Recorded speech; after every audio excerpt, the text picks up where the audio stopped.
Oi, pessoal, tudo bom? Então, hoje nós estamos aqui para falar sobre a parte 3D da apostila e vamos falar de folhas e flores. É bem complexo, mas eu vou tentar resumir e explicar da melhor maneira possível, tá bom? Então, vamos lá. Vamos começar pela folha. Então, a folha tem uma morfologia, né? Então, ela tem órgãos especiais e ela tem como função captar a luz e fazer as trocas gasosas entre a planta e o ambiente para realizar a fotossíntese. A folha, ela é composta de bainha, que é onde tem o pecíolo, que protege as gemas vegetativas, e as estípulas, que geralmente são em duplas e pontiagudas junto à base da folha, que está aqui mais ou menos o desenho, estípulas, né? E a bainha, que a gente vai ver depois também. O limbo é o que a gente chama de folha, é o que você geralmente identifica como folha. E aí nós temos um limbo do tipo simples e um limbo do tipo composto. Depois a gente vai ver um pouco mais sobre isso. Existem folhas sésseis, que não têm pecíolo, tem folhas amplexicaule, que envolve completamente o caule e não possui pecíolo, e tem folha invaginante, que a bainha é bem desenvolvida e fica em volta do caule. Então, mais ou menos, a gente tem aqui, ó, folha completa, que seria bainha, estípulas, pecíolo, limbo, e tem a folha incompleta, que tem o pecíolo, limbo, as estípulas, mas não tem a bainha. E aqui, a folha com ócrea, tá vendo aqui, ó, que está envolvendo, a folha invaginante, que é o do milho, e a folha séssil, que é ela que envolve o caule, como a gente falou ali. Partes da folha, então. A folha ela tem a bainha, não estou dizendo que toda folha tem bainha, porque vocês já viram que não tem, que é a dilatação do pecíolo, serve para prender a folha ao caule. Aí a gente tem o pecíolo, que é essa partezinha inicial, tá? Que é uma haste, e depois nós temos o próprio limbo, que é o que vocês conhecem como folha. Então, as folhas, elas têm nervuras e elas têm uma estrutura muito importante que nós chamamos de estômatos. Então, os estômatos estão na parte inferior da folha e depois eu vou falar um pouco sobre isso. A folha também tem uma relação muito importante com a seiva bruta, né, que vem lá das raízes, passa pelo caule e vai para a folha, para realizar a fotossíntese, para produzir a seiva elaborada, que vai descer e voltar para a raiz. Então, a folha ela tem uma função de captar a luz solar, realizar a fotossíntese e realizar as trocas gasosas também. E aqui nós temos uma imagem de um estômato, certo?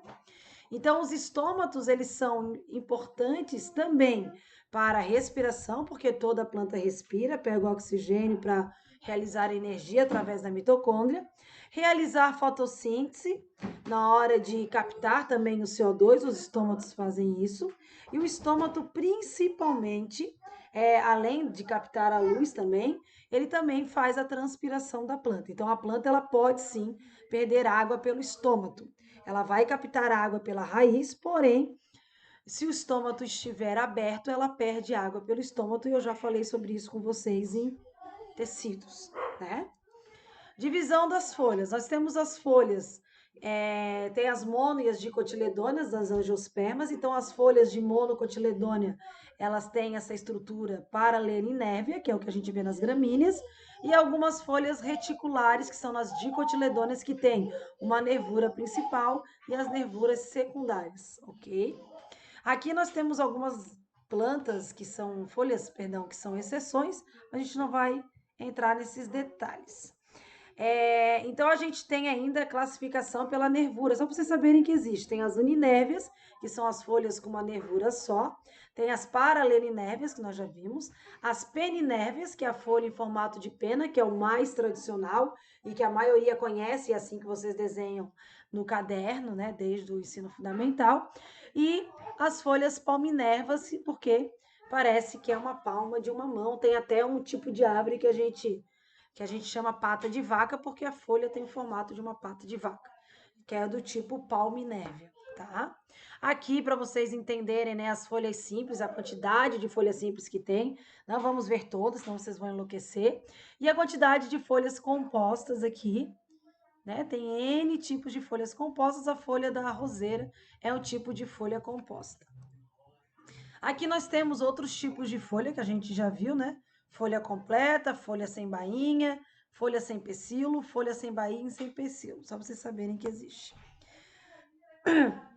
E também entender que as folhas têm muitos tamanhos variados, que isso também tem a ver com uma seleção natural. Mas existem plantas que têm folhas de vários tipos a mesma planta. Essa planta recebe o nome de heterofilia. É quando tem vários tipos de folha numa mesma planta. Então essa planta aqui, ela tem as folhas submersas, as folhas flutuantes e as folhas aéreas. Bem interessante. Aqui mais uma imagem dela. E aqui, para vocês terem uma noção aí. Então, quando a gente fala assim, é tudo mato, né? Quem é biólogo fica um pouco chateado, porque a gente sabe que todas essas folhas servem para identificar a família a que pertence essa planta. E ela é extremamente importante para os botânicos. Modificações foliares, algumas coisas a gente viu em epiderme, outras coisas nós vamos ver agora. Então, qual é a função dessas folhas adaptadas? É proteção, nutrição, reprodução e fixação. Então, nós temos aqui alguns tipos de folhas modificadas que depois vão aparecer em outros slides. O espinho, que é uma folha modificada, escama, catáfilo, gavinha, bráctea, espata, carnívora ou insetívora. As gavinhas, elas são, né, servem para a planta se sustentar e ela vai aí em busca do sol e se envolvendo em alguns locais, também como suporte. As brácteas, elas servem também, né? Elas não vão fazer a fotossíntese no caso, mas elas são folhas modificadas que auxiliam a defesa e a polinização dessa flor, dessa planta. E as folhas de plantas carnívoras, que têm como papel principal aí atrair insetos para que essa planta possa absorver o nitrogênio, porque provavelmente são plantas, e sim, que vivem em locais pobres em nitrogênio e fazem esse suplemento alimentar com alguns animais, tá? E ainda tem outras folhas, como é o caso da Vitória Régia, que tem aí, a planta é praticamente a folha, pecíolo, e tem um rizoma aqui, que é um caule subterrâneo. A gente tem aqui os espinhos, que é uma adaptação, né, para que a folha não perca água. As brácteas, que vocês já viram, a carnívora, e a espata, que seria do copo de leite, que na verdade a flor está aqui, e isso aqui tudo que está em branco é uma folha, tá? Mas não se preocupem, né, é muita coisa, mas enfim. Nutrição, então a planta carnívora tem esse papel de nutrição, que eu já expliquei para vocês, e proteção ficaria para os catafilos, que são folhas sésseis, que não possuem pecíolo nem bainha, e insere-se diretamente no caule, que é o caso aqui da cebola e do alho. As brácteas, né, que está aqui, são coloridas, têm função de proteção, como eu já falei, também atraem os polinizadores. Os espinhos, que são folhas são folhas reduzidas para não perder água, e os filódios, que são folhas reduzidas, mas o pecíolo é bem desenvolvido, que uma delas é aquela dorme-dorme que a gente toca e ela fecha por inteiro. A fixação é a gavinha, que eu já falei para vocês, e tem outro aspecto interessante que algumas folhas, ou a maioria delas, tem um tempo de vida menor do que a própria planta, geralmente. Então, tem folhas persistentes ou perene. Perene significa que duram quase que o ano todo, ou a vida toda da planta. Folha caducifólia, ou caduca, ou decídua, né? Então, você já, floresta decídua, quer dizer que você vai ter folhas que vão cair no outono, ou dependendo do tipo de planta. E as marcescentes, daí é por época e tipo de planta, tá?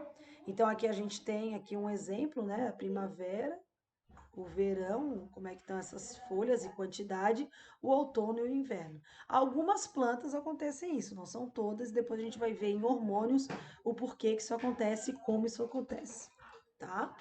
E aí nós vamos para a nossa linda e maravilhosa flor, deixa só eu ajeitar aqui um pouquinho, para não perder nenhum detalhe desse slide. A flor, então, é o órgão reprodutor da planta, é através da flor, que a gente sempre fala de angiosperma, que nós sabemos o sexo, e é assim que ela vai poder produzir descendentes diferentes e férteis.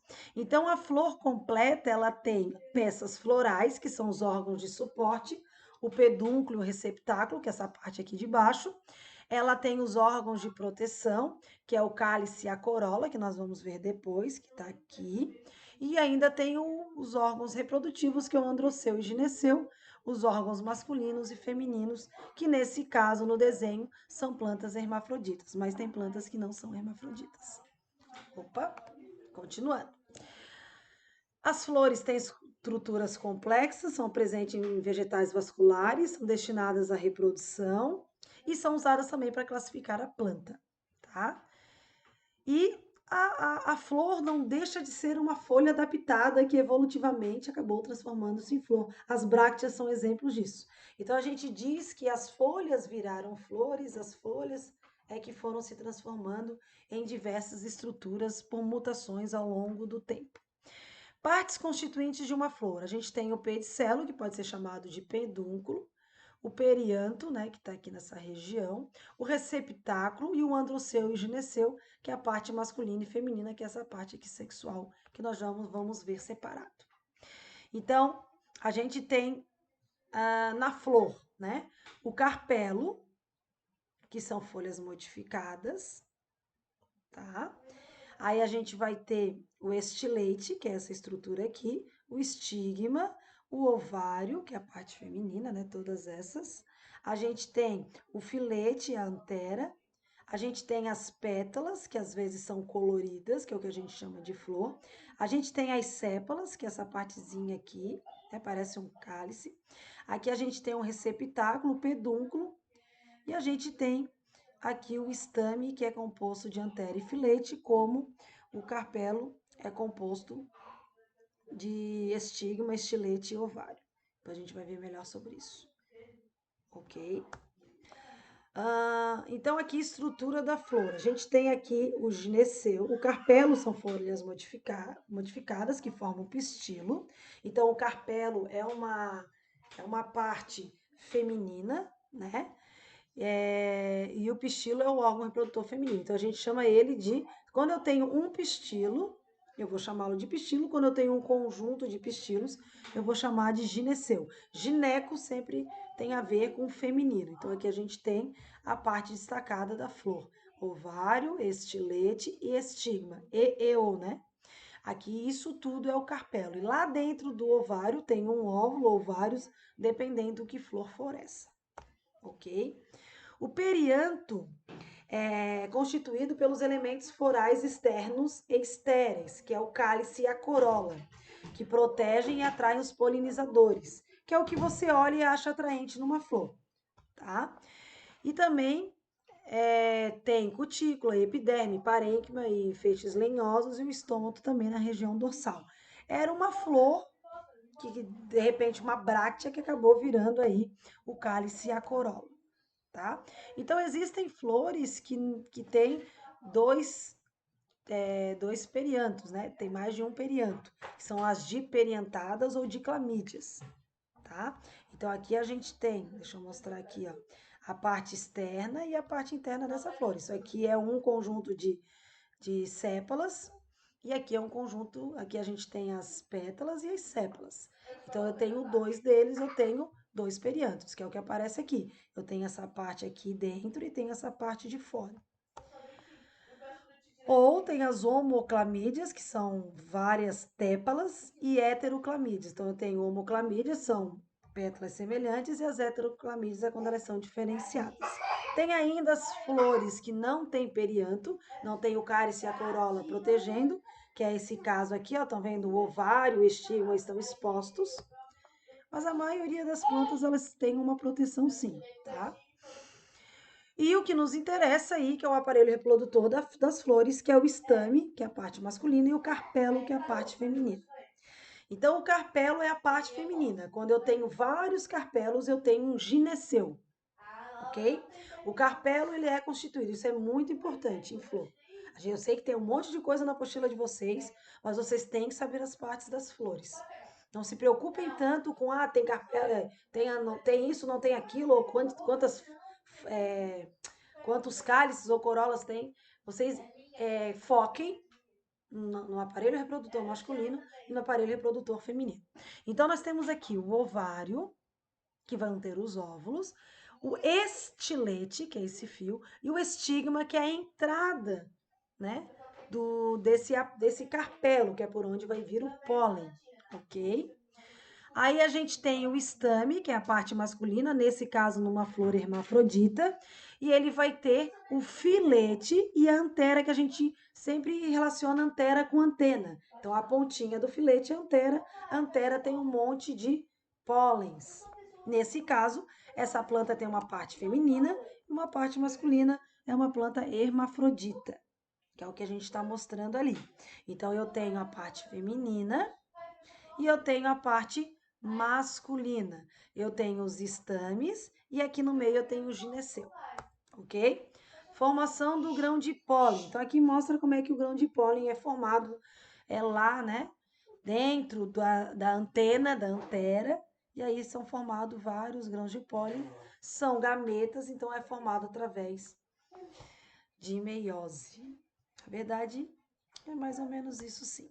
Eu não vou entrar muito em detalhes agora de meiose e mitose, que a gente vai ver depois, vocês vão entender porque eu fiz essa cara. Polinização e fecundação, perdão. Polinização é o transporte do grão de pólen até o estigma de uma flor. Isso é polinização. Então a abelha vai lá, vai pegar o néctar que é lá dentro e aqui na coxinha dela, aqui nessa patinha, né, a gente viu, ela vai carregando o grão de pólen, e esse grão de pólen vai por algum motivo cair justamente na parte feminina e aí a entrada dele chama-se polinização. A polinização, ela pode ser através do vento, aí as espécies vão ter, né, estruturas pouco densas, né? Aqui é uma planta que tem essas estruturas que o pólen vai pelo vento, a araucária também faz isso, né? Angustifolia, que é o gimnosperma. Opa! Então, planta que tem polinização pelo vento não precisa ter cores, porque não, e nem muito cheiro, porque não vai atrair ninguém. Tem aquelas plantas que são polinizadas por insetos. Então, a polinização é de entomofilia. Entomo quer dizer insetos. Então, ali a abelha, a borboleta, besouro, né? Aquele que for polinizar. Ornitofilia, filia é afinidade, ornito, pássaro. Por isso que o nome é ornitorrinco, parece um pássaro. Então, pássaros vão polinizar essas plantas. Então, a planta vai ter, do beija-flor, elas vão ter uma estrutura foliar que vai caber direitinho o bico do beija-flor e vai ter um cheiro que atraia um odor, dependendo a ave. E quiropterofilia é afinidade com o morcego. O morcego poliniza muitas plantas, uma delas é a banana. A bananeira é polinizada por morcego. Então, as flores da bananeira são verdes, não tem cores, porque o morcego não é muito bom visualmente, ele usa a ecolocalização, então ele vai ser atraído pelo cheiro, beleza?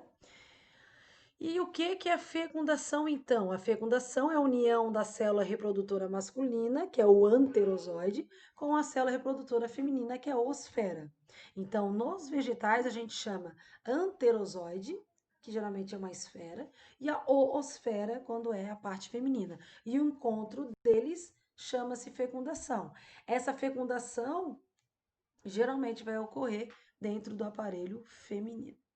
Então, eu tenho uma polinização, que é o animal levando, ou o vento, ou enfim, até a flor, e essa flor vai, quando um gameta vai fecundar a outra, a gente chama isso de fecundação. Então, quando essa flor ela é fecundada, foi polinizada e foi fecundada, essas flores vão fechar, ou em alguns casos vão cair, e esse ovário vai virar o fruto e a semente. Ou vai ser só uma semente, no caso de gimnosperma, no caso de angiosperma, a gente vai ter um fruto. Então, se eu abrir esse fruto, ou esse pseudofruto, e tiver uma semente só, eu tinha um óvulo só. Se eu tiver duas, eu tinha duas. No caso do pinhão, que é uma pinha, eu tenho uma inflorescência, eu tenho várias flores que vão ser polinizadas ao mesmo tempo. Quem já viu uma pinha sabe que tem algumas que vingam, outras que não vingam. Então, quem vingou foi polinizado, fecundado. Quem não vingou, não foi. Só que é pelo vento, no caso da gimnosperma. Então, existem plantas hermafroditas, no caso da araucária que eu falei, eles são unissexuados, mas muitas plantas são hermafroditas. E elas têm mecanismos para evitar a autofecundação, para garantir a variabilidade genética, porque a abelha está ali e vem para cá, ela traz o pólen de um lado para o outro. Então, existem plantas que elas têm uma heterostilia, tá? Então é uma diferença de estigma, tá? Então o estigma ou ele é maior do que a parte do pólen, que é o que acontece aqui. Então não tem como esse pólen entrar aqui, porque o pólen está abaixo da parte feminina. O normal seria assim, mas nesse caso a planta fica nesse sentido. E a ergogamia é quando eu tenho a mesma coisa, seria a mesma coisa. Só que daí eu vou ter um afastamento aqui, ó. Ele vai mais para o lado, ok? Ele está mais distante. Isso é um mecanismo de proteção para não ocorrer autofecundação. Outra coisa que é extremamente interessante é a autoesterilidade. Então, existem plantas que o período feminino é diferente do masculino. Então, eu tenho lá, agora a parte do óvulo está pronta. Então, o pólen não está pronto. Agora o pólen está pronto, mas o óvulo não está. Então, ele intercala as épocas férteis. Então, isso também tem a ver com a dicogamia. Então, o gineceu e o androceu amadurecem em épocas diferentes. A protandria, o androceu amadurece primeiro. Protoginia, sempre que ginia é gineco, é fêmea, a fêmea amadurece primeiro. E os dioicos são quando eu tenho plantas com sexos separados. Pessoal, é muita coisa, é muito detalhe. O que é importante vocês saberem?